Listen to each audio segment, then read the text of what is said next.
Seeds of Truth, Episode 10, Policy, Reform, and the Future of Cannabis Justice.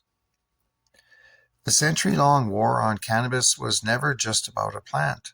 It was a struggle over knowledge, autonomy, economics, and power. Over the past episodes, we have seen the consequences of prohibition, the manipulation of genetics, the chemical contamination of the plant, and the systemic neglect of human health. Now, the question becomes not whether to reform cannabis policy, but how to fully confront the damage and build a future grounded in justice, science, and ecological responsibility.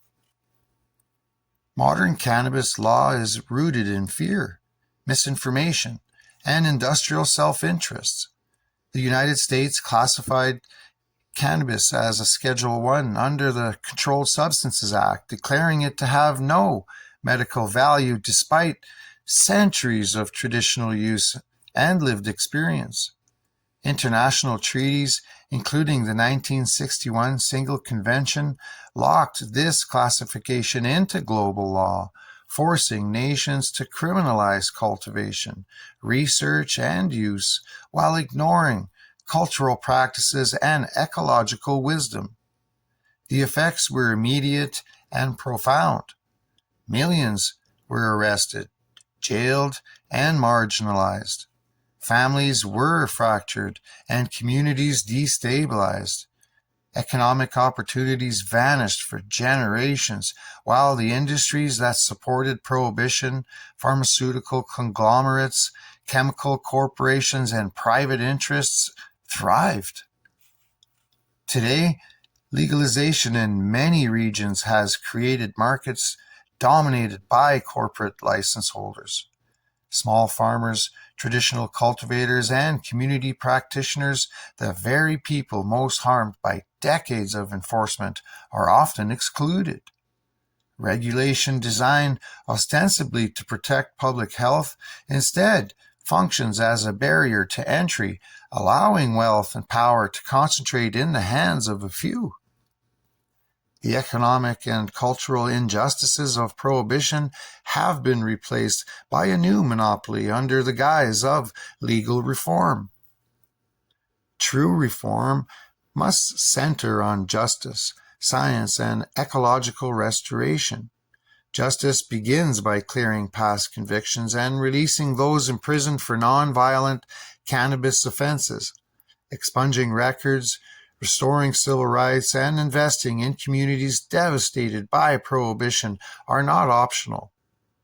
Equity means more than legal access.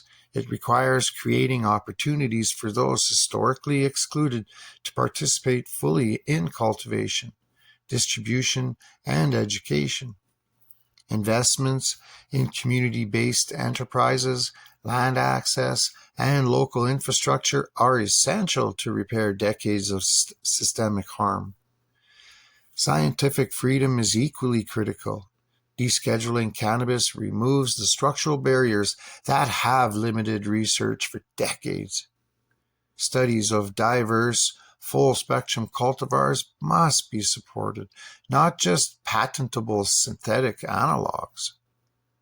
The endocannabinoid system and cannabinoid interactions must guide clinical research and public education, enabling therapies tailored to individual physiology, ailments, diet, and lifestyles. Access to rigorous scientific data ensures that public health and safety, rather than profit, become the foundation of cannabis policy. Cannabis and hemp are ecological allies. Regenerative agriculture practices can restore soil, increase biodiversity, and provide sustainable materials for food, fuel, fiber, and medicine. Hemp absorbs carbon, produces biodegradable plastics, and reduces reliance on timber and petroleum.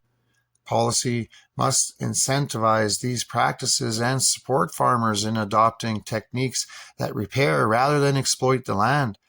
Seed banks and preservation of heritage cultivars safeguard genetic diversity, ensuring the return of cannabinoids and terpenes that have been lost to high THC industrial breeding. Reform also requires centering Indigenous knowledge and sovereignty.